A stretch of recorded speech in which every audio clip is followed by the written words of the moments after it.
Let's look at the evidence from the Post tonight. Multiple polls this week showed Trump hitting new lows. His approval rating has been double digits underwater in surveys from the Pew Research Center, where he's minus 19, the Economist YouGov poll, where he's minus 13, the Reuters Ipsos poll, where he's minus 11, and now Fox News, where he is also minus 11. Trump was already more unpopular at this point in his presidency than any modern president not named Donald Trump. He's now flirting with falling below where he was even at this point in his historically unpopular first term. Quote, perhaps more troubling for Trump, most of his major policies are even more unpopular than he is. That suggests his image is largely buoyed by loyalists who might not like what they are seeing from him, but they still say they support him for now. Quote, around 6 in 10 Americans have been critical of both his tariffs and Elon Musk's roughshod efforts to cut government programs and employees. In one poll this week, Americans said by a nearly 2-to-1 proportion that the Trump order to facilitate the return of a man wrongly deported to prison in El Salvador, Kilmar Abrego Garcia. That's a court order the administration is apparently flouting. Polling also suggests Americans strongly reject the Trump administration sending hundreds of men to the brutal El Salvador prison without due process, as well as Trump's efforts to deport student visa holders. Quote, in sum, it's all an increasing mess. Trump might try to muddle through, including by pressing forward on tariffs and risking a constitutional crisis by challenging the courts to actually make him abide by their orders. Quote, but with the courts asserting themselves and the public taking an increasingly dim view of what he is doing, political gravity is taking a heavy toll. It took a little less than 100 days. Yeah, well, when you put it like that way, it does sound bad. It does sound like things are falling apart for Trump. But, you know, we've also got the receipts, like we've got the actual numbers. So you don't just have to trust the characterization of them in the Washington Post tonight. We can actually just look. Let's start with the Fox News poll. Why not?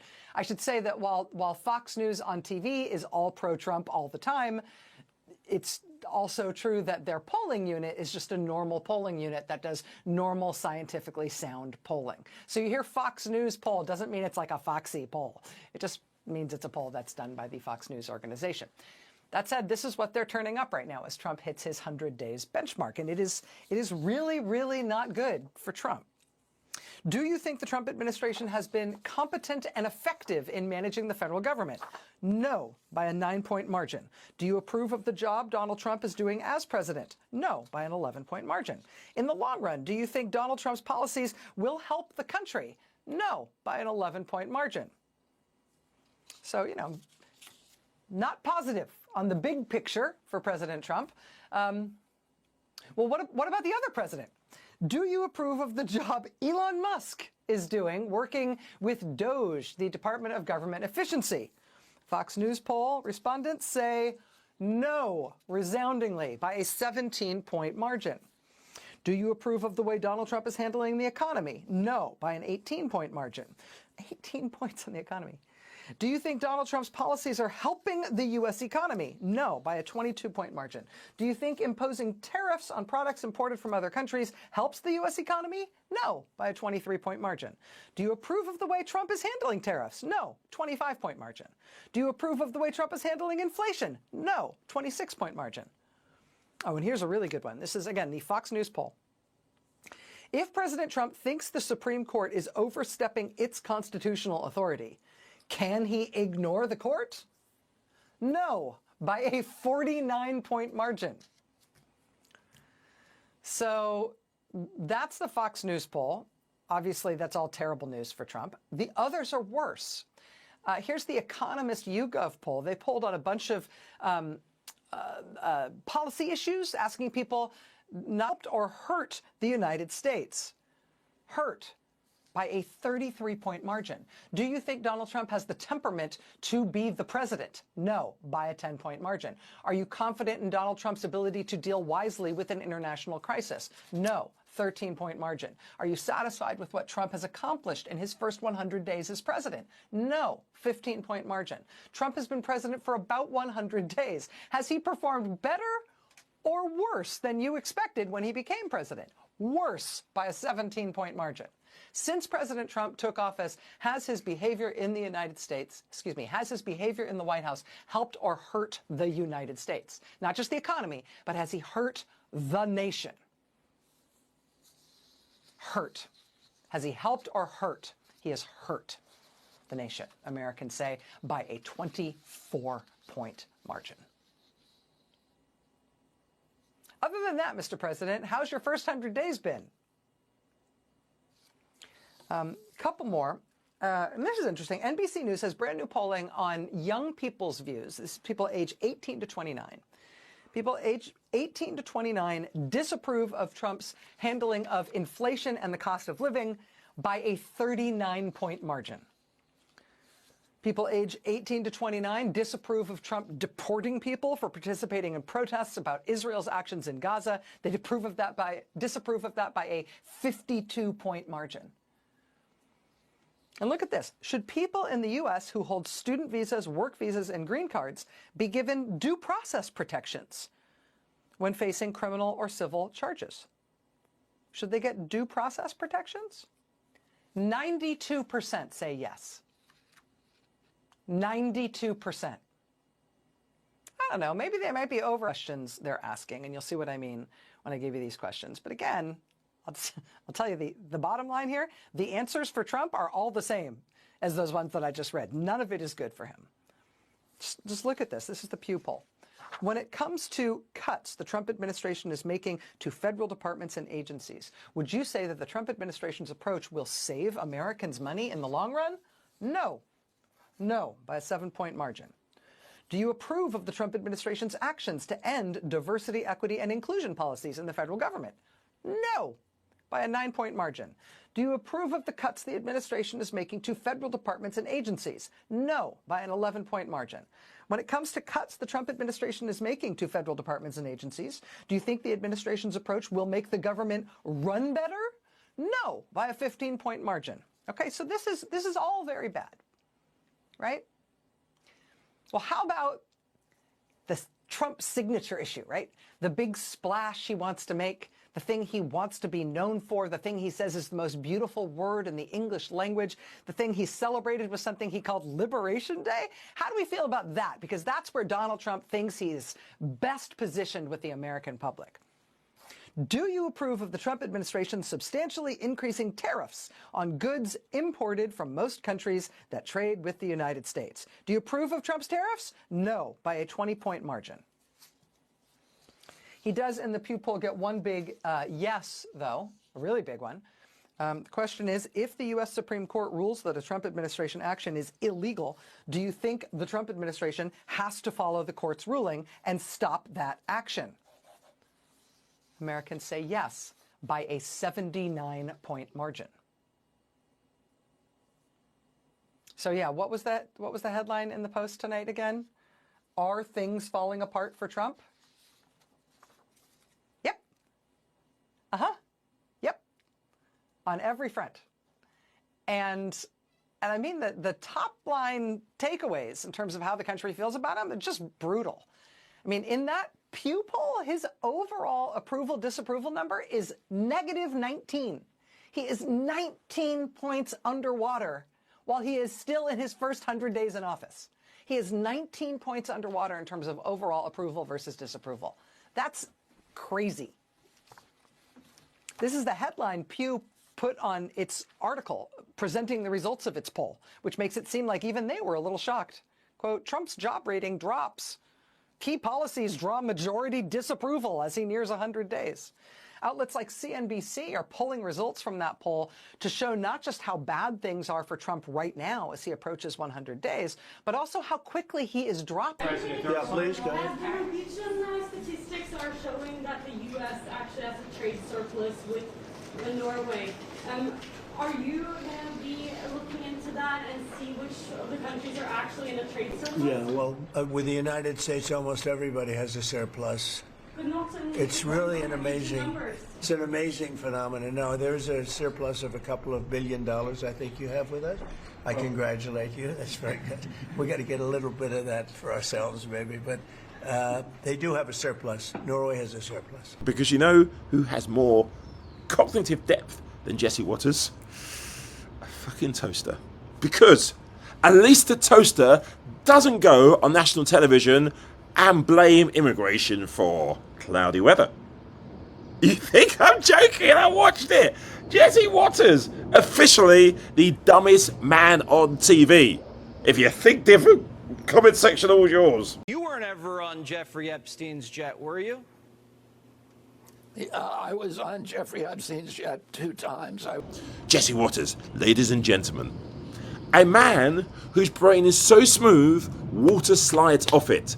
This guy generally thinks liberals are behind bird flu, wind turbines cause inflation, and that the last election was stolen by Wi-Fi. Jesse talks like AI trained on gas station receipts. Well, Jessica keeps on saying there's all these mistakes. First, she said this guy was picked up because he had a Bulls hat. And then he has tattoos on his hand that spell MS-13. That's not true. Yes, it is. Read the symbolism, Jessica. What are you, a gang detective? Cut it out. I just and then had to he's read. wearing paraphernalia that says the slogan for MS-13. And then he gets caught up in a... Give that guy a mirror. When he's not shoveling MAGA manure into the mouths of the easily led, sorry to sound patronising, but anyway, he's staring down the barrel of the camera with that confused golden retriever face. Like he's trying to remember whether his name starts with a J or S for shite. I've heard more coherent policy positions from drunk uncles on Facebook or, 2-year-olds crying they want their nappy changed.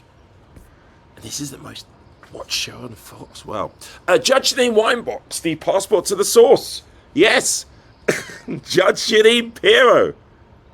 A traffic judge, the only person on Fox who sounds like, well, she pre-games each show with 3 shots of gin, an intravenous drip, and a grudge. Watching her read the teleprompter, because it's not off the top of her head, there's all the teleprompter, is like watching a raccoon operate an ATM or a monkey, a baboon, trying to start a Ferrari with a French fry. She slurs through legal takes like a malfunctioning GPS. To the left, on the underminer's laptop. Bad impression. Recalculating a Barbagate. Hillary, Hillary, Hillary. Honestly, if there was a breathalyzer attached to a mic, the studio would have been evacuated in, 2018. She doesn't do analysis. She does bar brawls with vows. BS. And let's move on. How about the MAGA's teenage mutant press secretary? Caroline Leavitt! Oh, dear. The babyface Baghdad Bob with a ring light. Google it. Every time she opens her gob, it's like the truth gets hit by an ice raid. She spins so hard, even the Earth's like, mate, take a lap, take a breath. She parrots Trump's garbage with the loyalty of a golden retriever and the delivery of a TikTok influencer on meth. The only thing scary than what she says is the fact she believes it. I'm serious. Caroline thinks if you question an ice raid, you're in MS-13. If you blink at a trans person, you're a domestic threat. She's living the embodiment of a Facebook comment section with Wi-Fi. I'm serious. Go on the Fox News Facebook section. God. Some angry people out there. Speaking of Fox News, how about Hegseth, the leaking, walking signal chat guy? The crown jewel of national stupidity. 56 hours proves that Pete Hegseth, Secretary of Defense and head of the family group chat with the National Secrets Committee, is a clown. This man leaked military ops to his wife and brother over Signal, and probably some other colleagues at Fox. It's like a bloody bake-off WhatsApp group. And you ask, what's Fox News doing about it? In 56 hours, nothing. Not even a raised eyebrow. They're too busy foaming at the mouth over something that Biden did. That's how crazy it is. Biden this, Biden that. Hegseth could leak the nuke codes while doing shots with Eric Trump, and they'd call it a moment of American greatness. Stop. This isn't a leak. It's treason my group message, and yet Hegseth's out there blaming the deep state, fat people, and cultural Marxism for his own IQ, resembling a melted Funko Pop. It's crazy. If this were a Republican divulging the secrets of our nation at the very highest level, that person would be in prison. There would be outrage across the board. But here, it's covered up. It's incredible. No, the double standard is incredible. Imagine if it was, I don't know, Donald Trump, what the media would be doing to him right now, eviscerating him. Or imagine if it was a member of the military, which we've seen from General Cartwright and General Petraeus. They still go after these guys for a tiny, tiny fraction of what she willfully did and betrayed her country in doing so, supposedly for convenience, but actually so she could have a different set of standards and hide her conduct and the conduct of the Clinton Foundation, Benghazi, everything else, so she could stay away from and above the law. And it turns out foreign services want to know what our Secretary of State thinks. And in this instance, they did whatever they could to break an unsecure server in her basement. It tells you everything you need to know. Wait a second. But we've got one more thing. The distraction. The chief flag salesperson. This is really, really crazy. Because it's like straight face. What does he do to distract from all of this? Orders flags. Huge flags. Why to mourn the Pope? No. Put outside the White House. It's just PR bait because nothing hides corruption like a patriotic fabric stunt all over Fox. He's using the flag like Windex. Anytime his admin leaks lies or combust, he waves Old Glory, slaps a Bible next to it and grunts something about, I don't know, tariffs. I thought it was all ended on day one. If him and Putin were to play chess, my money would not be on Putin losing.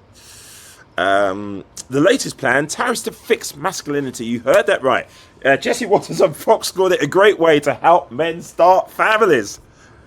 Because this is what gets the Fox ladies going, like a 30% price hike on power tools and an imported cucumber shortage. I'm not lying. This is the truth. I think we're just finished by your favourite techno bro that is crashing the earth.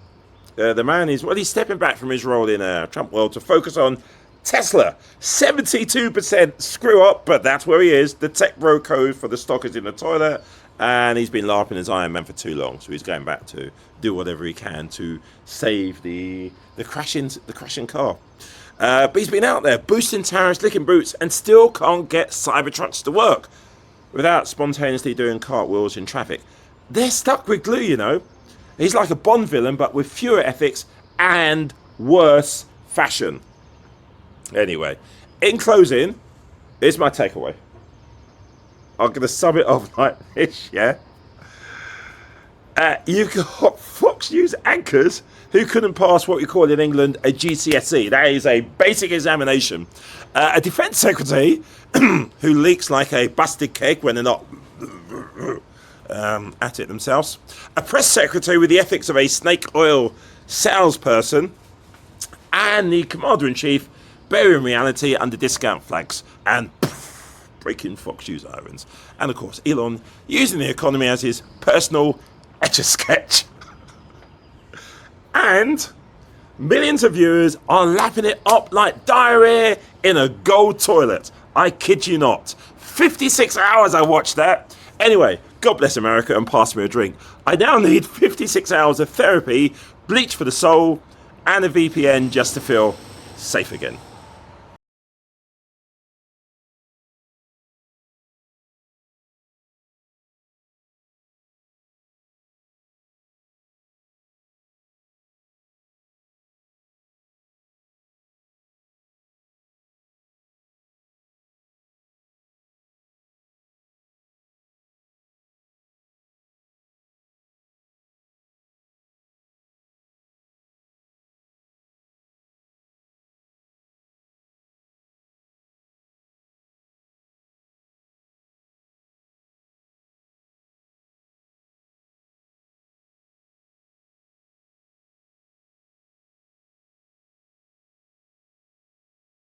And there is a lot of chaos. As the New York Times reports on major economic decisions, Trump blinks and then blinks again.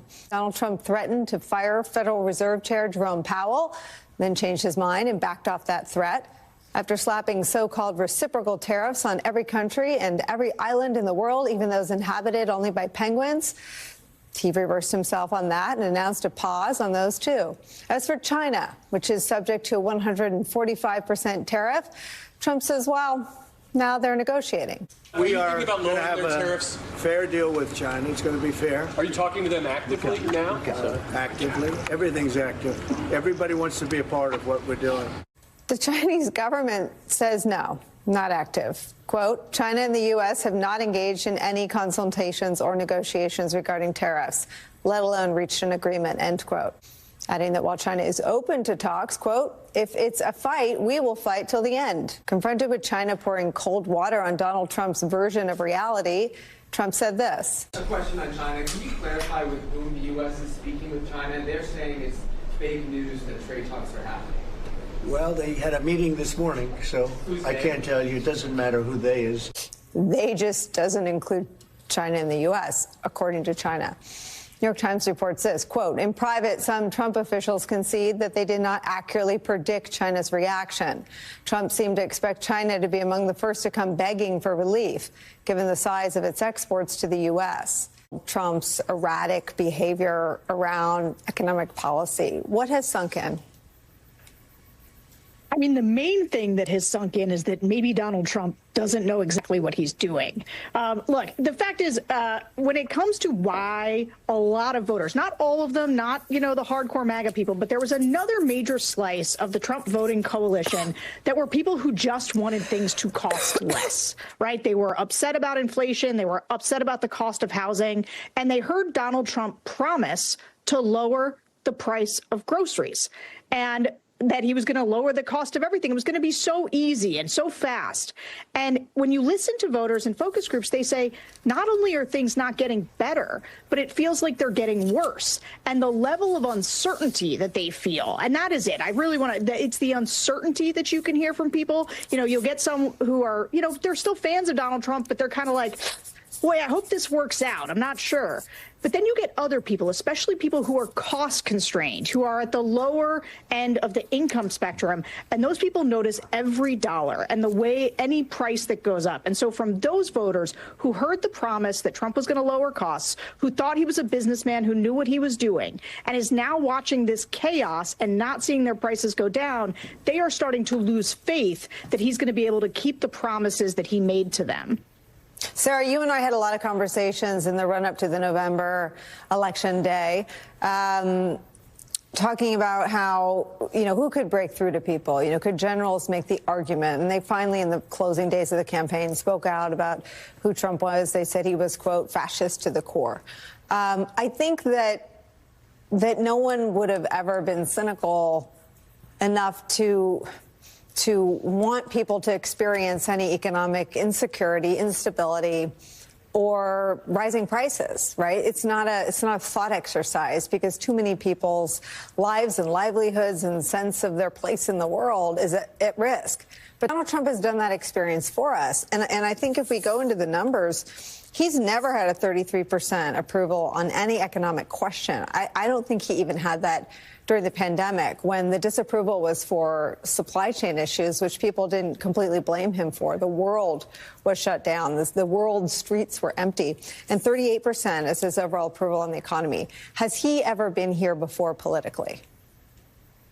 He's never been here before, but part of the reason he's never been here before is that, with the exception of COVID, where people recognized a major exogenous event occurring, Donald Trump's strength, his central mythology, was this idea that he was a businessman, and in that first term before COVID hit, he had a very strong economy and he kept running it hot. And so what you're seeing right now is people experiencing negative personal consequences as the result of the decisions that Donald Trump is making. And so when Donald Trump's strength, the thing that people count on him the most for, there's two things. One, that he will handle immigration well, and two, that he will handle the economy well, although they're flipped. They want the economy first, immigration second. And right now, he is failing on both of those fronts, and you're seeing his numbers drop on both of those fronts. And when you go at his strengths, at the central things people elected him to do, and people feel like he's failing on those fronts, especially because he keeps deporting people wrongly, and he keeps crashing the stock market, and prices of things are going up. Inflation's not coming down. He made promises he couldn't keep. That is a recipe for Donald Trump to get into really negative territory really fast. We have never seen somebody in the first 100 days. I mean, presidents enjoy a honeymoon period. The bottom usually starts to fall out sometime in the summer. Donald Trump has managed to crater every advantage advantage he had before the first 100 days are up. We talk a lot as well about message delivery in the manosphere and the blogosphere and the podosphere and the spherosphere and all that stuff, message delivery. It feels like we're in a lived experience chapter of our politics. How much influence do influencers even have in the political arena right now, Sarah? Well, they actually do have some. Look, I want to make an argument for offense right now. Look, Donald Trump wanted to make the case that the problems in the economy were Joe Biden's fault. And I think that, yes, people do not believe that, and they don't believe it in part because Donald Trump has made it such a signature, the tariffs especially, such a signature of what he's doing. But look, you've got to be able to press your advantage. You've got to go on offense. You've got to say Trump is doing this. And I think people have been doing a better job of making him own this. And then especially where this has mattered is on immigration. You know, I think there were some politicians who said, look, don't talk about these wrongful deportations because, you know, Trump is so strong on immigration and it'll just be a distraction. That is wrong. OK, pressing on this, pressing on the rule of law components on this, on the fact that he's defying the Supreme Court, that has mattered. Donald Trump's numbers are falling precipitously on his handling of immigration. And so I think people need to start realizing that people are so afraid of Trump. Don't be afraid of Donald Trump. Go on offense. Help the American people understand why this is happening and whose fault it is. And I think you will continue to see Donald Trump's numbers decline because he is making so many catastrophically bad decisions. It's such an important point about vibes, David Kerr. I mean, so much